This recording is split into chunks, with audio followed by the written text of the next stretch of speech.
Hello everyone, myself Mohammad Ali. I am currently doing my MBBS from a government medical college.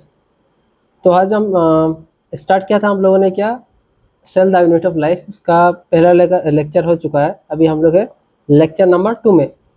तो lecture number 1 में हम लोगों ने क्या देखा था? लेक्चर नंबर 1 में हम लोगों ने एक कोई भी एक न्यूक्लियस बोल रहा हूँ, कोई भी एक नॉर्मल तुम्हारा सेल क्या होता है तो उसके बारे में पढ़ा था, और सेल के बारे में जानना क्यों ज़रूरी है उसके बारे में डिस्कस किया था। तो आज हम लोग उसी को अभी एक्सटेंड करेंगे, और थोड़ा बहुत हम लोग प्रोकैरियोट्स के बारे में जानेंगे कि प्रोकैरियोटिक सेल्स और यूकैरियोटिक सेल में तुम्हारा डिफरेंस क्या होता है। इतना टाइम से जो हम लोग डिस्कस कर रहे थे कि प्रोकैरियोटिक सेल यूकैरियोटिक सेल, तो उसके बारे में हम लोग यहाँ पे अच्छे से जानेंगे। ठीक है, तो अभी देखते हैं हम लोग साइटोप्लाज्म। तो साइटोप्लाज्म ये देखो, जो एक एक यहाँ पे जो वर्ड लिखाना बहुत ज़्यादा इंपॉर्टेंट है। साइटोप्लाज्म के बारे में क्या लिखा हुआ देखो कि साइटोप्लाज्म तुम्हारा क्या होता है, सेमी फ्लूइड। इसका मतलब कम्प्लीटली फ्लूइड नहीं है तुम्हारा। तुम्हारा जो साइटोप्लाज्म है वो तुम्हारा कैसा है, मतलब उसमें फ्लूइड भी है, साथ में तुम्हारा क्या है सॉलिड, तुम्हारा कोई सॉलिड मतलब चीज़ भी है वहाँ पे। तो इसीलिए हम लोग उसको क्या बोलते हैं, सेमी फ्लूइड, मतलब जेली लाइक। इसके बाद तुम्हारा साइटोप्लाज्म बहुत प्रोकैरियोट्स और यूकैरियोट्स दोनों में प्रेजेंट मिलता है। और साइटोप्लाज्म में तुम्हारा क्या होता है, सेलुलर एक्टिविटी, मतलब सेल का जरूरी जो जो रिएक्शन है, केमिकल रिएक्शन, वो सारा का सारा रिएक्शन तुम्हारा कहाँ पे होता है, साइटोप्लाज्म में। तुम्हारा प्लांट सेल हो, एनिमल सेल हो, सबका सब तुम्हारा केमिकल रिएक्शन साइटोप्लाज्म में होता है। फॉर एग्जाम्पल तुम्हारा प्रोटीन सिंथेसिस हो गया, और जब तुम्हारा ये केमिकल रिएक्शन रुक जाएगा तो तुम्हारा सेल क्या हो जाएगा, डेड हो जाएगा। तो केमिकल रिएक्शन ही तुम्हारा क्या करता है, कोई भी सेल को जिंदा रखने में हेल्प करता है, keep cell in living state. ठीक है, उसके बाद देखते हैं कि हम लोगों को पता है कि मैंने लिविंग वर्ड्स में भी बताया था, और उसका बायोलॉजिकल क्लासिफिकेशन में बोला था एक चीज़। वो क्या था तुम लोगों का कि हम लोग का जो प्रोकैरियोट्स है उसमें कोई भी तुम्हारा मेम्ब्रेन बाउंड स्ट्रक्चर नहीं मिलता है। तो मेम्ब्रेन बाउंड मतलब कोई भी स्ट्रक्चर, फॉर एग्जांपल ये मेरा कोई एक बैक्टीरिया है, प्रोकैरियोट्स है, तो इसमें कोई मेरा क्या नहीं मिलेगा, मेरा कोई भी मेरा कवरिंग नहीं मिलेगा, तो उसको हम क्या बोलते हैं, मेम्ब्रेन बाउंड स्ट्रक्चर। तो मेम्ब्रेन बाउंड स्ट्रक्चर क्या होता है, तुम्हारा एब्सेंट होता है प्रोकैरियोट्स में। तो प्रोकैरियोट्स में क्या है, तुम्हारा मेम्ब्रेन बाउंड स्ट्रक्चर एब्सेंट होता है। उसके बाद यूकैरियोट्स में क्या होता है, तुम्हारा मेम्ब्रेन बाउंड स्ट्रक्चर प्रेजेंट होता है, एक्सेप्ट तुम्हारा क्या है, राइबोसोम। राइबोसोम चाहे तुम्हारा प्रोकैरियोट्स का हो या फिर यूकैरियोट्स का हो, दोनों में क्या होता है, तुम्हारा मेम्ब्रेनलेस होता है, कोई कवरिंग नहीं होता है। ठीक है, तो बाकी जितना भी तुम्हारा स्ट्रक्चर, जैसे तुम्हारा एंडोप्लाज्मिक रेटिकुलम हो गया, गोल्जी बॉडी हो गया, lysosome, vacuole, microbodies, mitochondria, nucleus, ये सारा क्या होता है, तुम्हारा मेम्ब्रेन बाउंड स्ट्रक्चर है। और ये जो मैंने लास्ट में लिखा माइटोकॉन्ड्रिया, न्यूक्लियस और तुम्हारा है क्लोरोप्लास्ट, ये सारा तुम्हारा क्या है, इसमें तुम्हारा दो दो मेम्ब्रेन होता है। लेकिन ऊपर जितना लिखा मैंने, ये endoplasmic reticulum, Golgi body, lysosome, vacuole, microbody, इसमें तुम्हारा क्या होता है, सिंगल तुम्हारा मतलब क्या बोलते हैं, मेम्ब्रेन होता है। तो इसको याद रखना है, क्योंकि ये डायरेक्ट क्वेश्चन पूछा जाता है कि how many of the followings have single membrane bound, single membrane bound, और sorry, how many of the followings are single membrane bounded. तो उसमें तुमको ये ऑप्शन ढूंढना है। या फिर ऐसे पूछ सकता है कि कितना तुम्हारा डबल मेम्ब्रेन बाउंड स्ट्रक्चर है, ट्रिपल मेम्ब्रेन बाउंड कोई स्ट्रक्चर नहीं होता है। देखो, तो तुम्हारा राइबोसोम क्या है, अभी राइबोसोम के बारे में हम लोग देखते हैं। तो राइबोसोम क्या है, तुम्हारा स्मॉलेस्ट मेम्ब्रेनलेस ऑर्गेनेली। मैंने बोला था ना, अभी तुमने जस्ट बताया था कि चाहे प्रोकैरियोट्स हो या फिर चाहे यूकैरियोट्स हो, दोनों में तुम्हारा राइबोसोम होता है, लेकिन दोनों का राइबोसोम क्या होता है, तुम्हारा मेम्ब्रेनलेस होता है, कोई भी तुम्हारा मेम्ब्रेन प्रेजेंट नहीं होता है। ठीक है, उसके बाद तुम्हारा जो प्रोकैरियोट्स का राइबोसोम होता है वो तुम्हारा क्या होता है, 70s टाइप का होता है। अब ये 70s का मतलब क्या है, हम लोग पढ़ेंगे इसी चैप्टर में। तो जस्ट याद रखो कि प्रोकैरियोट्स का तुम्हारा राइबोसोम क्या होता है, 70s टाइप का। लेकिन अगर तुम यूकैरियोट्स देखोगे तो यूकैरियोट्स का साइटोप्लाज्म में और तुम्हारा जो एंडोप्लाज्मिक रेटिकुलम है, उन दोनों में तुम्हारा क्या मिलता है, 80s टाइप का। बाकी तुम्हारा क्लोरोप्लास्ट और माइटोकॉन्ड्रिया अंदर तुम्हारा क्या मिलता है, 70s टाइप का ही मिलता है तुम्हारा राइबोसोम। बेसिकली इसके रिलेटेड एक स्टोरी है कि ऐसे बोला जाता है कि जो यूकैरियोट्स है, तो पुराने टाइम में क्या किया था, मतलब जब वो क्या बोलते थे, बहुत लाखों साल पहले, कि यूकैरियोट्स क्या क्या था, यूकैरियोट्स भी अलग से तुम्हारा क्या बोलते, ऑर्गेनेली हुआ करता था, और तुम्हारा प्रोकैरियोट्स भी तुम्हारा क्या हुआ करते थे, अलग से ऑर्गेनेली। तो यूकैरियोट्स ने क्या कर दिया, ये सपोज मेरा मैं ये एग्जांपल ले लेता हूँ सपोज ये मेरा क्या है, ये मेरा है प्रोकैरियोटिक ऑर्गेनिज्म, और सपोज ये मेरा क्या है यूकैरियोटिक ऑर्गेनिज्म। जब तुम्हारा ये यूकैरियोटिक ऑर्गेनिज्म प्रोकैरियोट्स को बोला जाता है कि प्रोकैरियोट्स को ऐसे निगल लिया। बाद में क्या किया कि ये जो तुम्हारा था यूकैरियोट्स, इसने शर्त रखा तुम्हारा क्या बोलते उसका नाम प्रोकैरियोट्स है, कि अगर प्रोकैरियोट्स यूकैरियोट्स को कोई काम में हेल्प करेगा तो उसको जिंदा रहने देगा, नहीं तो उसको मार देगा। मतलब ये थ्योरी है, ऐसा एक्चुअली में हुआ है या नहीं वो पता नहीं, लेकिन बोला जाता है।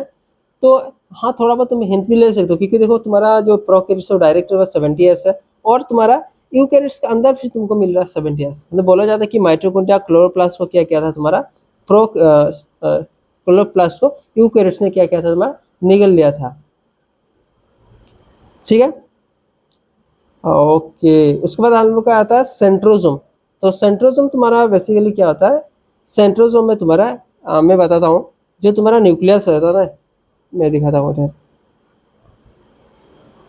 सपोज ये तुम्हारा है न्यूक्लियस, और न्यूक्लियस में क्या होता है, सॉरी नॉट न्यूक्लियस, सेल। ये सेल के अंदर तुम्हारा क्या होता है, ऐसे परपेंडिकुलरली ऐसे तुम्हारा क्या होता है स्ट्रक्चर होता है, और ये स्ट्रक्चर बाद में जाकर क्या करता है, तुम्हारा जो क्रोमोसोम है उसका डिवीजन में क्या करता है, हेल्प करता है। तो बस अभी इतना याद रखो, क्योंकि हम लोग सेंट्रोजोम के बारे में भी पढ़ेंगे। अभी तुम बस अभी ये इतना याद रख लो कि ये तुम्हारा क्या है, एक ऐसा स्ट्रक्चर है, दो ऐसे स्ट्रक्चर होता है, मतलब एक दूसरे का परपेंडिकुलरली रहता है, ऐसे परपेंडिकुलर रहता है, और सेल डिवीजन का टाइम में हेल्प करता है। और ये सिर्फ तुम्हारा कहाँ पे प्रेजेंट होता है, एनिमल सेल में प्रेजेंट होता है। कोई भी तुम्हारा दूसरा सेल में प्रेजेंट नहीं होगा, यूकैरियोट्स में भी सिर्फ एनिमल सेल में, और ऑलमोस्ट तुम्हारा प्लांट में एब्सेंट होता है। सिर्फ तुम्हारा कुछ एल्गी है उसमें तुम्हारा क्या होता है, सेंट्रोजोम बोले या फिर सेंट्रियोल, मतलब एक एक को है तुम्हारा सेंट्रियोल, दोनों को मिला के हम लोग क्या बोलते हैं, सेंट्रोजोम बोलते हैं।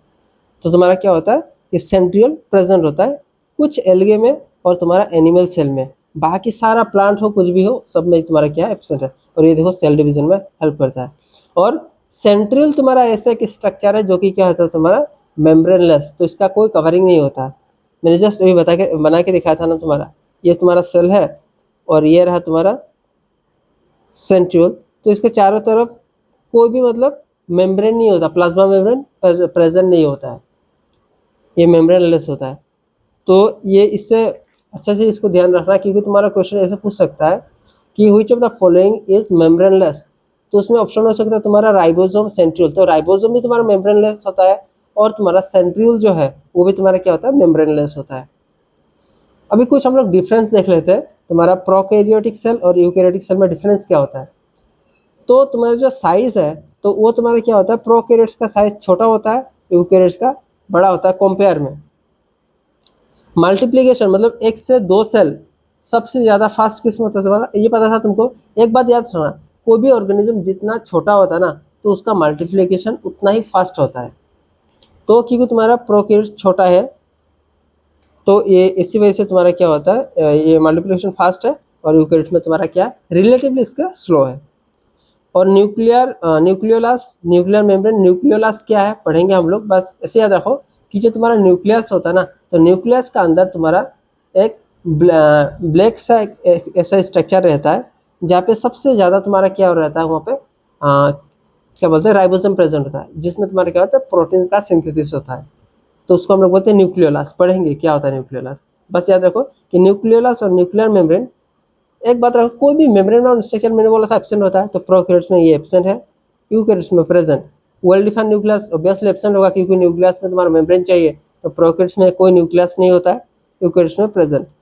हिस्टोन प्रोटीन तुम्हारा क्या होता है, प्रोकैरियोट्स में एब्सेंट होता है, और यूकैरियोट्स में तुम्हारा प्रेजेंट। और प्रेजेंट होता है तो किस नेचर का होता है, तुम्हारा बेसिक नेचर का होता है। और नॉन हिस्टोन तुम्हारा दोनों में प्रेजेंट होता है, लेकिन जो तुम्हारा प्रोकैरियोट्स का तुम्हारा जो हिस्टोन है वो तुम्हारा क्या होता है, बेसिक होता है, लेकिन यूकैरियोट का तुम्हारा क्या होता है, एसिडिक होता है। और मेम्ब्रेन बाउंड ऑर्गेनेली तुम्हारा क्या होता है, यूकैरियोट, ये तो बताया था मैंने, प्रोकैरियोट्स में एब्सेंट, यूकैरियोट्स में प्रेजेंट। ठीक है। और अगर तुम डीएनए देखने जाओगे, तो अगर तुम देखोगे यूकैरियोट्स सॉरी प्रोकैरियोट्स में तुम्हारा डबल स्टैंडर्ड ही मिलता है, दोनों में डबल स्टैंडर्ड, लेकिन तुम्हारा प्रोकैरियोट्स का सर्कुलर होता है और नेकेड मतलब कोई कवरिंग नहीं होता है। लेकिन तुम्हारा यूकैरियोट्स में डबल स्टैंडर्ड, साथ में लीनियर और कवर्ड होता है तुम्हारा न्यूक्लियर मेम्ब्रेन से, ठीक है। उसके बाद मैंने राइबोसोम जस्ट बताया था कि प्रोकैरियोट्स में सिर्फ 70S मिलता है तुम्हारा, और यूकैरियोट्स में तुम्हारा 70S भी मिलता है माइटोकॉन्ड्रिया क्लोरोप्लास्ट में, और 80S तुम्हारा कहाँ पे मिलता है, साइटोप्लाज्म और रफ एंडोप्लाज्मिक रेटिकुलम में, ठीक है। और सेंट्रोसोम तुम्हारा किस में प्रेजेंट रहता है, प्रोकैरियोट्स में तो एब्सेंट रहेगा, और यूकैरियोट्स में भी सब में प्रेजेंट नहीं है, सिर्फ एनिमल सेल में और कुछ तुम्हारा एल्गी में। और ट्रू क्रोमोसोम कहाँ पे प्रेजेंट होगा, न्यूक्लियर मेम्ब्रेन कहाँ पे होता है तुम्हारा, क्या है तुम्हारा, ये है यूकैरियोट्स, तुम्हारा प्रोकैरियोट्स में क्या होता है, एब्सेंट होता है। उसके बाद देखो size and shape of the cell, तो साइज एंड शेप तुम्हारा क्या होता है, हर तरह का तुम्हारा जो सेल है वो अलग अलग मतलब शेप का होता है, साइज का होता है। तो साइज, शेप और फंक्शन ऑफ द सेल क्या करता है, वेरी करता है, सबका अलग अलग होता है। जैसे कि फॉर एग्जाम्पल मैंने एमीबा बना के दिखाया, ये तुम्हारा एमीबा रहा, ये देखो बाद में ये इसका कोई शेप फिक्स नहीं होता है, बाद में जाकर ये देखो स्यूडोपोडिया बना लिया, जो कि क्या करता है तुम्हारा लोकोमोशन में हेल्प करता है। हम लोग ने बायोलॉजिकल क्लासिफिकेशन में पढ़ा था, मैंने फिर से लिया ताकि तुम्हारा अगर रिपीट हो जाएगा तो तुमको बार बार पढ़ने से याद हो जाएगा, इसीलिए लिया, ठीक है। उसके बाद देखो यूनिसेलुलर अगर तुम ऑर्गेनिज्म देखने जाओगे, हम लोग ने पढ़ा था बायोलॉजिकल क्लासिफिकेशन में तुम्हारा क्या बोलते हैं उसको ना, मोनेरा में माइकोप्लाज्मा जिसका सेल वॉल एब्सेंट था, बाकी सब प्रोकैरियोट्स का तुम्हारा सेल वॉल होता है, लेकिन तुम्हारा माइकोप्लाज्मा क्या होता है, एब्सेंट होता है। और हमने बोला था ये स्मॉलेस्ट प्रोकैरियोट्स है, और इसका तुम्हारा साइज लगभग कितना होता है, 0.3 माइक्रोमीटर। याद कैसे रखोगे पता है, माइक से, MYC माइक, माइक में देखो कितना है, 3 तुम्हारा यहाँ पे लेटर है, तो तुम कैसे रखोगे 0.3। मैंने ऐसे ही याद रखा था, देखो मेरे को आज तक याद है, तो तुमको लग सकता है ये कितना बकवास है, लेकिन नहीं है, एक दो बार तुम प्रैक्टिस करोगे ना तो तुमको एग्जाम में भी याद आ जाएगा। और बैक्टीरिया में तुम्हारा क्या है, तुम्हारा 3 to 5 माइक्रो, मैंने इसको भी ऐसे याद रखा था। देखो बैक्टीरिया को मैं एक साथ नहीं पढ़ता हूँ, बैक उसके बाद में क्या क्या पढ़ता हूँ, तुम्हारा ये रहा तुम्हारा टेरिया। तो बैक में देखो BAC तीन लेटर है, और टेरिया में देखो तुम्हारा कितना है, यहाँ पे 5 है, तो 3 to 5 माइक्रोमीटर ऐसे याद रखोगे, क्योंकि तुम्हारा जितना डाटा दिया ना एनसीईआरटी में सारा का सारा तुम्हारा लेंथ या फिर डायमीटर तुम्हारा माइक्रोमीटर में है। एक तुम्हारा एक्सक्रीटरी सिस्टम में तुम्हारा क्या है, सेंटीमीटर में है, और एक तुम्हारा इसी चैप्टर में न्यूक्लियस है तुम्हारा नैनोमीटर में, और बाकी सारा सारा तुम्हारा डाटा किसमें, माइक्रोमीटर, तो उसमें यूनिट में इतना तुम्हारा दिक्कत नहीं होगा। जो तुम्हारा लार्जेस्ट सेल, सबसे बड़ा सिंगल सेल तुम्हारा कौन सा होता है, ऑस्ट्रिच का एग, ऑस्ट्रिच का अंडा देखा होगा सभी लोगों ने, मतलब मोबाइल वोबाइल में या फिर कहीं पे भी देखा होगा। तो वो सबसे बड़ा तुम्हारा लार्जेस्ट सेल, देखो लार्जेस्ट बोल रहा हूँ मैं, लॉन्गेस्ट नहीं। अगर तुम लॉन्गेस्ट सेल बोलोगे तो तुम्हारा क्या होगा, मैं दिखाता हूँ यहाँ पे, आई थिंक लिखा होगा मैंने,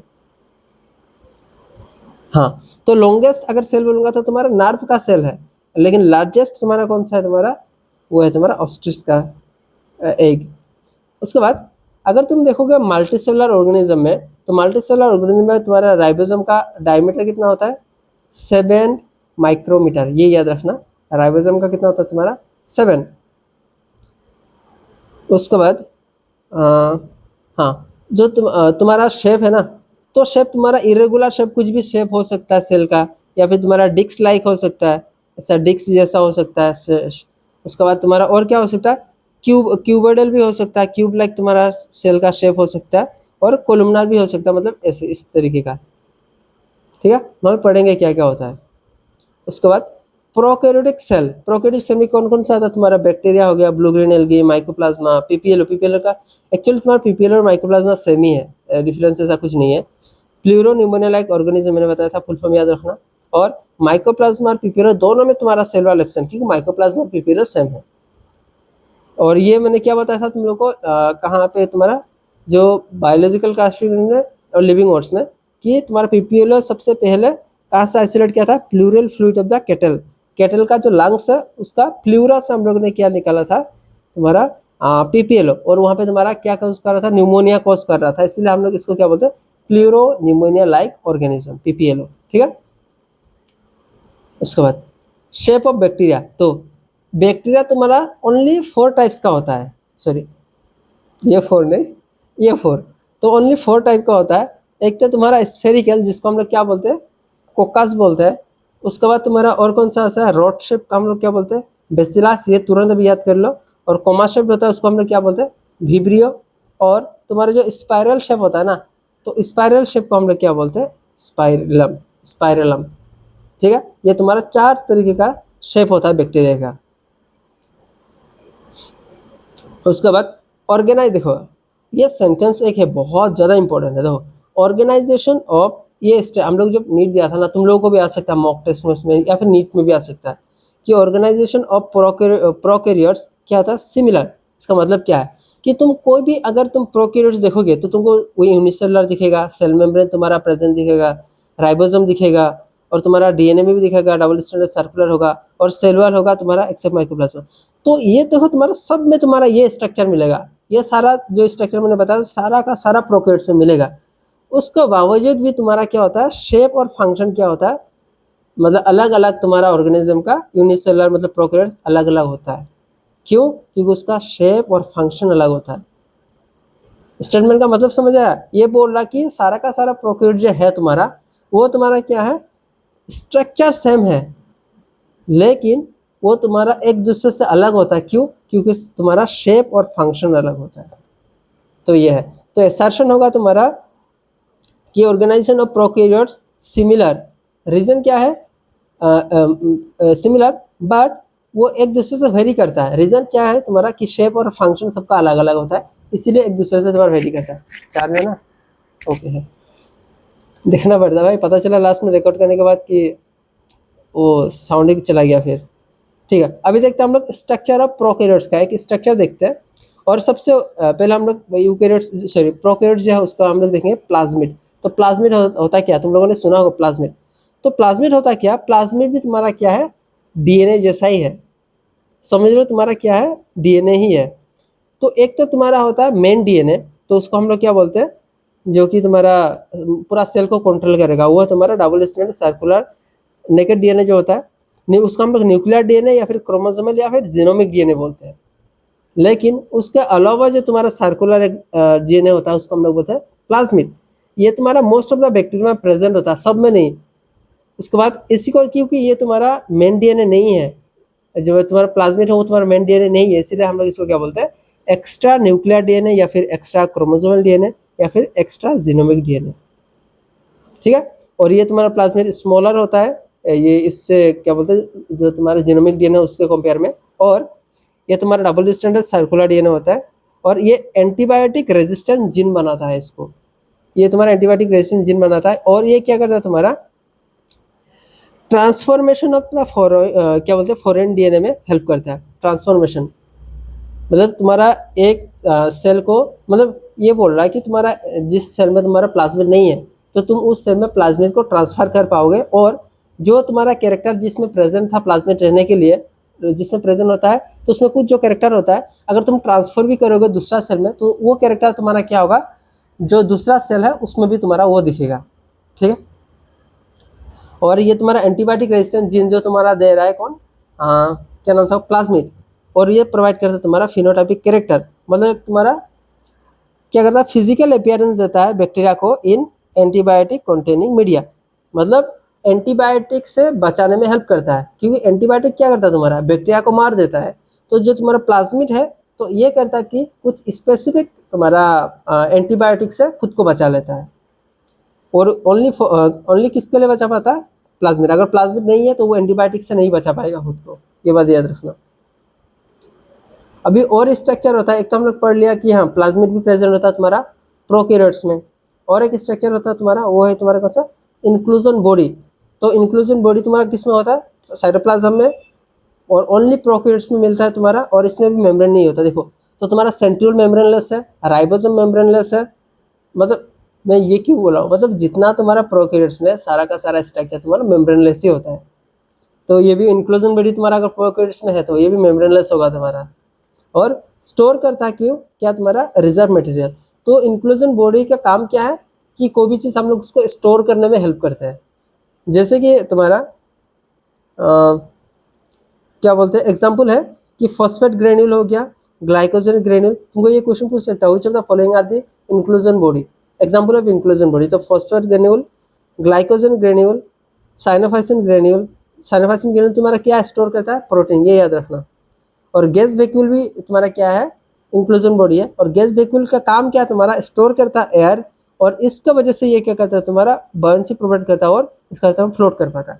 फॉर एग्जाम्पल ये हमारा बैक्टीरिया है, और अगर इसमें तुम्हारा क्या गैस वैक्यूल प्रेजेंट है तो इसकी वजह से क्या करता है, तुम्हारा पानी में तैर सकता है ये बैक्टीरिया। अगर नहीं है तो ये तुम्हारा क्या होगा, सिंक हो जाएगा, डूब जाएगा पानी में।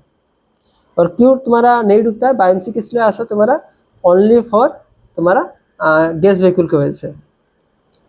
उसके बाद और एक और ये प्रेजेंट गैस वैक्यूल कहाँ कहाँ पे प्रेजेंट होता है, purple sulphur bacteria, green sulphur bacteria और ब्लू ग्रीन एल्गे। तो इन तीन तुम्हारा क्या बैक्टीरिया में क्या होता है, तुम्हारा ये पता था ना मैंने, ब्लू ग्रीन एल्गे, एल्गी नहीं होता, बैक्टीरिया होता है, याद है ना।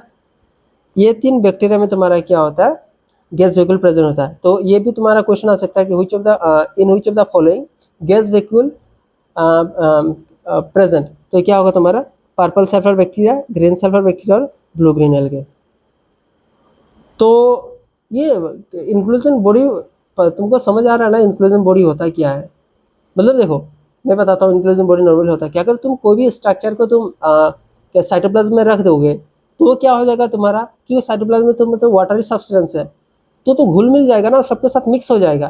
तो उससे बचाने के लिए एक ऐसा स्ट्रक्चर है जो कि क्या करता है, फॉर एग्जाम्पल मेरे को कोई भी प्रोटीन अच्छे से रखना है, या फिर ग्लाइकोजन रखना है, या फिर तुम्हारा फॉस्फेट रखना है, या फिर गैस रखना है, तो उसको क्या करता है, एक साथ ऐसे पकड़ के मतलब रखने में हेल्प करता है। बस उसी को हम लोग क्या बोलते हैं, इंक्लूजन बॉडी, और कुछ नहीं है। इतना ही सिंपल है, क्योंकि तुम्हारा प्रोकैरियोट खुद सिंपल ऑर्गेनिज्म है। तो ठीक है, आज इतना ही था तुम्हारा। तो कल हम लोग देखेंगे लेक्चर 3 में, कल क्या है कल ही पता चल जाएगा तुम लोगों को। ये चैप्टर बहुत ज़्यादा इंटरेस्टिंग है, और ये चैप्टर अगर तुमको अच्छे से समझ आएगा ना तो बाकी चैप्टर तुमको समझने में हेल्प करेगा। जैसे कि तुम्हारा cell cycle and cell division जो कि बहुत ज़्यादा इंपॉर्टेंट है, तो वो भी तुमको समझने में हेल्प करेगा। तो ठीक है, अगर कुछ दिक्कत है या फिर कुछ समझ नहीं आया तो कमेंट कर देना, मैं फिर से समझा दूंगा। तो ठीक है, कल नया हम लोग लेक्चर 3 देखेंगे। ओके।